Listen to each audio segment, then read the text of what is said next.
महाराष्ट्र में लोग इमोशन में भावनाओं को और अस्मिता को ऊपर रख करके सर वोट करते हैं और भावनाओं में ज़्यादा चलते हैं। गरीब लड़ते रहता है, ऊपर वाले सब सही रहते हैं। तो मेरी तो दरख्वास्त है लोगों से कि इन सब झमेलों में गिरो मत।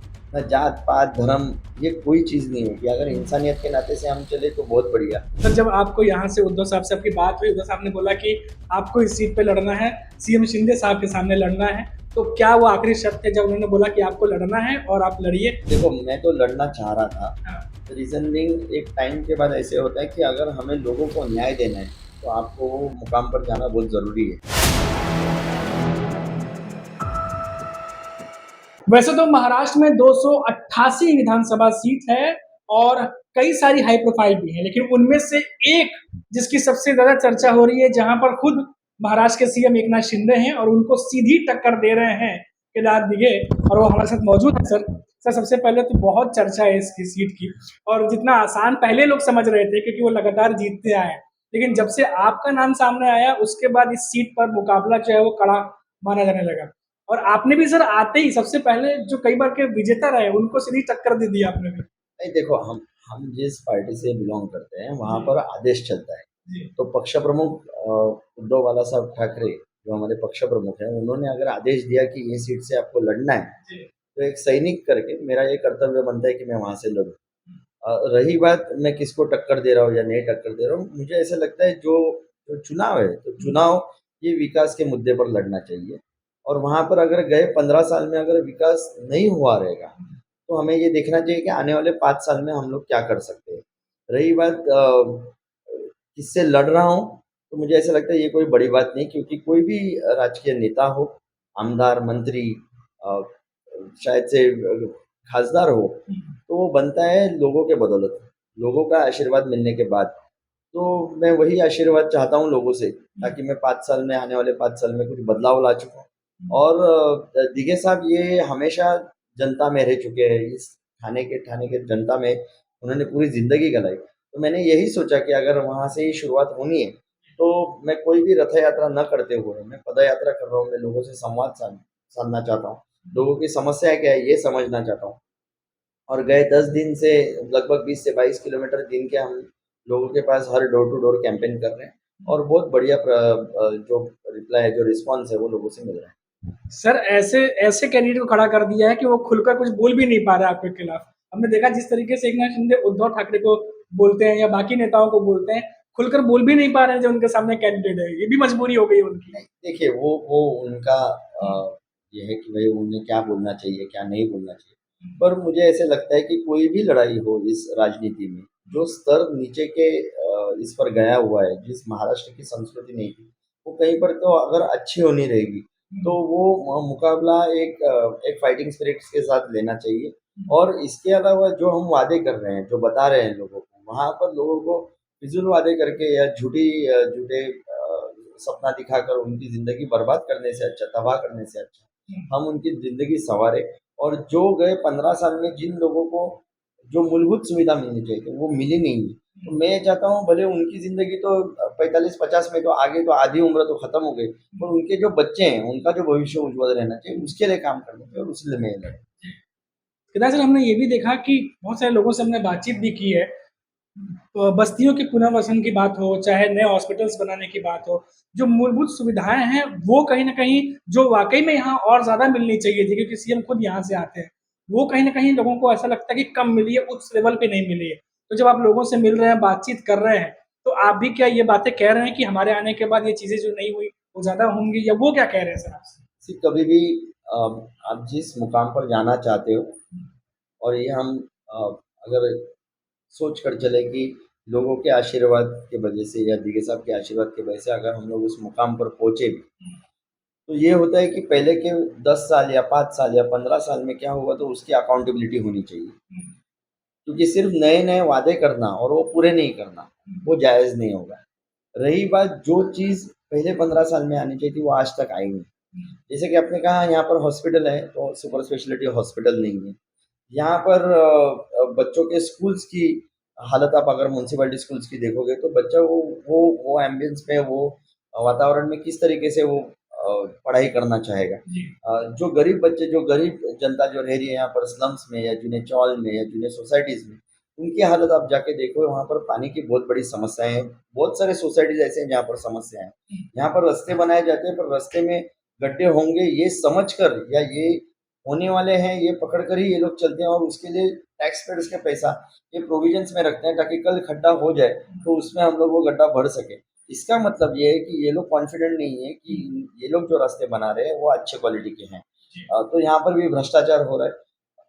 आप लोगों ने गए 15 साल में रास्ते बढ़ाए और रास्तों को सुशोभित कर दिया, वहाँ पर लाइटिंग कर दी दिवाली में, वहाँ के दोनों जो दीवारें हैं दोनों साइड के वहाँ पर आपने कलर पेंटिंग कर दिया। और ये होने से जो सर्वसामान्य जनता है उनके ज़िंदगी में क्या बदलाव आया? वो 4 दिन की चाँदनी आप देखोगे, उसके बाद में क्या? तो मुझे ऐसा लगता है कि वहाँ पर और एक बहुत बड़ी समस्या है डंपिंग की। तो जहाँ पर बहुत सारे आंदोलन हो गए, बहुत सारे, तो ये सब होने के बाद अगर आपके पास कोई प्रक्रिया नहीं है वहाँ का वो दुर्गंधगी रुकाने के लिए, या वहाँ पर लोगों को जो हेल्थ वाइज जो ये दुर्गंधी की वजह से जो तकलीफ हो रही है, तो उसके लिए अगर आपके पास कोई सॉल्यूशन नहीं है तो आप वहाँ पर ये प्रोजेक्ट ले क्यों आए? तो ऐसे बहुत सारी चीज़ें हैं। वहाँ पर रोजगार की जो बातें हैं, वहाँ के बच्चे लोग मुंबई और नई मुंबई जाते हैं, वहाँ पर आईटी सेक्टर बनाया हुआ है, तो वहाँ पर क्यों नहीं उनको जॉब मिल सकती है? अच्छा, उनको जॉब मिलने के लिए, उनको अच्छी भविष्य के लिए, उनके शिक्षा के लिए, सिवाय कॉमर्स, साइंस, आर्ट्स के अलावा और कौन सी एकेडमी आपने खोली, और कौन से अलग-अलग स्तर पे उनको लेके जाना चाहा? तो ये सब बहुत सारी बातें हैं, जो गए 15-20 साल से हुई नहीं है, और मुझे ऐसा लगता है ये थाना के लोगों को ये परिवर्तन चाहिए और ये परिवर्तन होगा। जी। सर हम लोग जब पिछली बार मिले थे church gate Gateway of India पे, तभी भी मैंने आपसे सर एक सवाल किया था कि महाराष्ट्र में लोग इमोशन में भावनाओं को और अस्मिता को ऊपर रख करके सर वोट करते हैं और भावनाओं में ज़्यादा चलते हैं। हमने देखा कि अब बीजेपी की तरफ से बटेंगे कटेंगे ये सब तमाम बातें यहाँ पर अब होने लगी। सर आपको लगता है कि महाराष्ट्र में, क्योंकि सर जड़ से जुड़े हुए हैं, हमने देखा कि आपका परिवार काफ़ी ग्राउंड लेवल से सर, क्योंकि थाने में शिवसेना अगर मजबूत है तो बहुत बड़ा कॉन्ट्रीब्यूशन एक रहा है।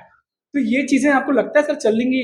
नहीं, मुझे ऐसा नहीं लगता, क्योंकि आप कोविड के अगर कोविड का टाइम देखोगे तो हिंदू अगर आदमी मर गया तो मुसलमानों ने उसको अग्नि दी। जहाँ पर मुसलमान गुजर गए वहाँ पर हिंदुओं ने जाकर उनको दफनाया। तो जब भी ये भावनाएं सबको साथ में लेकर चलने की आम पब्लिक की, आम जनते की है, तो ये राजकीय नेता कौन होते हैं इनको बांटने वाले? ये तो इनकी रोटी सेकनी है, इनको जो राजनीति करनी है, उनको जो सत्ता लेनी है, उसीलिए ये सब बातें चलती है। गरीब लड़ते रहता है, ऊपर वाले सब सही रहते हैं। मेरी तो दरख्वास्त है लोगों से कि इन सब झमेलों में गिरो मत। ना जात पात धर्म ये कोई चीज़ नहीं होती। अगर इंसानियत के नाते से हम चले तो बहुत बढ़िया।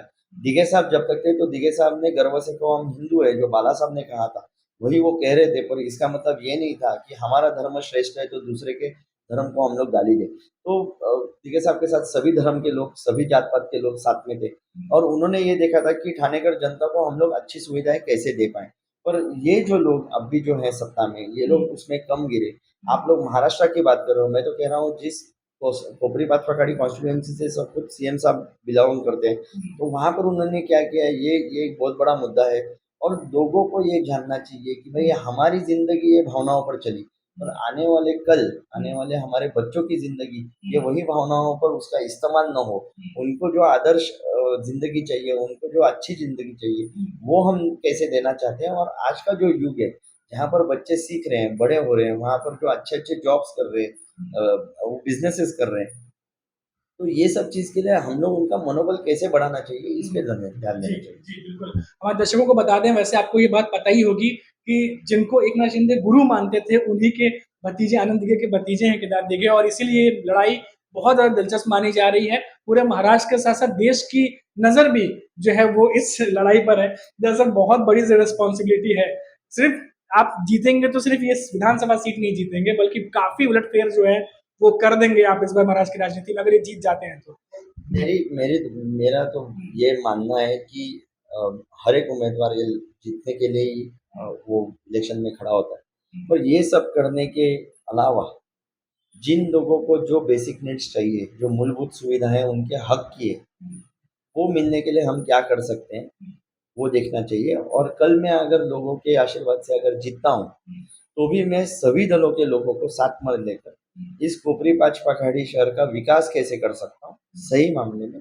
वहाँ पर जो भी स्लम्स, क्लस्टर्स, ये सारी योजनाएं पर हम लोग अच्छी तरीके से काम करके इन गरीब लोगों को भरोसे में लेके, विश्वास में लेके हम लोग उनके हक के घर कैसे दे सकते हैं, वहाँ पर जो बेसिक मूलभूत सुविधाएं वो कैसे हम लोग दिला सकते हैं और आगे का भविष्य ये उज्जवल कैसे कर सकते हैं, यहाँ पर ध्यान होगा। सर बहुत ज़्यादा समय नहीं लूंगा, आखिरी सवाल आपसे पूछूंगा। सर जब आपको यहाँ से उद्धव साहब से आपकी बात हुई, उद्धव साहब ने बोला कि आपको इस सीट पे लड़ना है, सीएम शिंदे साहब के सामने लड़ना है, तो क्या वो आखिरी शब्द थे जब उन्होंने बोला कि आपको लड़ना है और आप लड़िए? तो कुछ जो बातें हुई कुछ बताना चाहें? नहीं, मैंने यही कहा कि देखो मैं तो लड़ना चाह रहा था। हाँ, रीजन बीइंग एक टाइम के बाद ऐसे होता है कि अगर हमें लोगों को न्याय देना है तो आपको वो मुकाम पर जाना बहुत ज़रूरी है। जब भी आपकी सोच, आपके विचार अगर स्पष्ट हो, आपको क्या करना है, तो वो मुकाम आपको वहाँ पर बैठकर ही कर सकते हैं। उद्धव साहब ने जब भी मुझसे ये कहा, तो मुझे खुशी तो हुई, पर इस बात का दुःख था कि वंदनीय बाला साहब हो, वंदनीय दिघे साहब हो, जिनके बदौलत उनके आशीर्वाद की वजह से मुझे आज मिल रहा है ये सब, तो वो आज खुद यहाँ पर नहीं है। दिघे साहब मेरे चाचा अगर आज होते, तो शायद से मैं राजनीति में नहीं रहता, क्योंकि मेरे लिए सर्वस्व वो था।